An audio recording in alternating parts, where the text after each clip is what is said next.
Village Média sur Europe 1, le journal du village. Qu'est-ce que j'apprends, Raphaël ?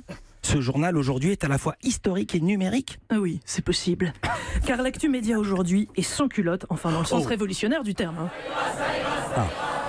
Aujourd'hui, c'est un grand jour pour Europe 1, puisque notre toute première série originale a été mise en ligne ce matin. Une série sonore, donc, qui met en scène un épisode bien connu de la Révolution française, La fuite à Varennes, racontée par Franck Ferrand. Voilà. Là, il y a Oui, une relance. c'est un projet de longue haleine, 6 mois de travail, le tout piloté par Claire Azan qui est avec nous ce matin. Bonjour Claire Azan. Alors, Bonjour. bonjour, on vous a pas entendu, le micro n'était pas ouvert. Europe, vous êtes en charge du futur, enfin du développement des nouveaux formats audio et vidéo. C'est quoi Varennes ? Varennes, comme vous le disiez, c'est un épisode qu'on connaît tous de la Révolution, mais qu'on a décidé de raconter autrement avec Franck Ferrand et ses auteurs, Pierre-Louis Lancel et Mathilde Hirsch. Pourquoi on le raconte autrement ?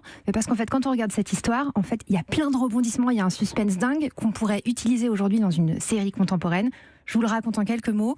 On est en 1791, ça fait 2 ans que la Révolution a commencé. On a un carrosse, une berline, 8 personnages qui n'auraient jamais dû se rencontrer là.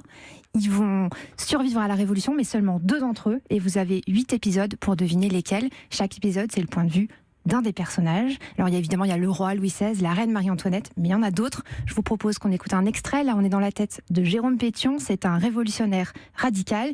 Il se rapproche un peu trop, et malgré lui, de la famille royale, et il se retrouve lui aussi fugitif. Jérôme n'a pas une minute à perdre. Il doit fuir au plus vite. Sa femme l'implore de se cacher, mais où, comment ? Partout des sentinelles, partout. Le couple s'adresse à leur voisine, une amie fidèle, Anne-Marie Goussard.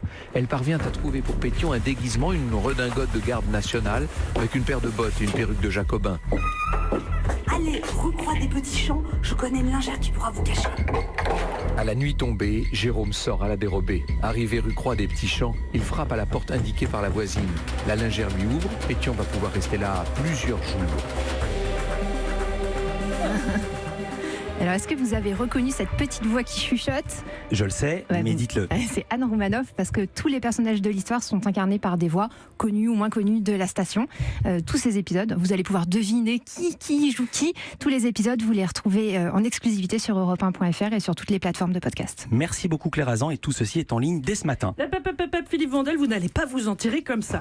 On l'a entendu donc avec Anne Roumanoff, les figures de l'antenne ont participé à cette belle aventure. Mon Dieu. Et j'ai appris que vous aussi, Philippe, chers auditeurs, arrêtez tout. Philippe Vandel n'a qu'une réplique, mais c'est celle qui change toute l'histoire. Le roi est en fuite, il est déguisé, il a réussi à berner tout le monde, notamment un aubergiste.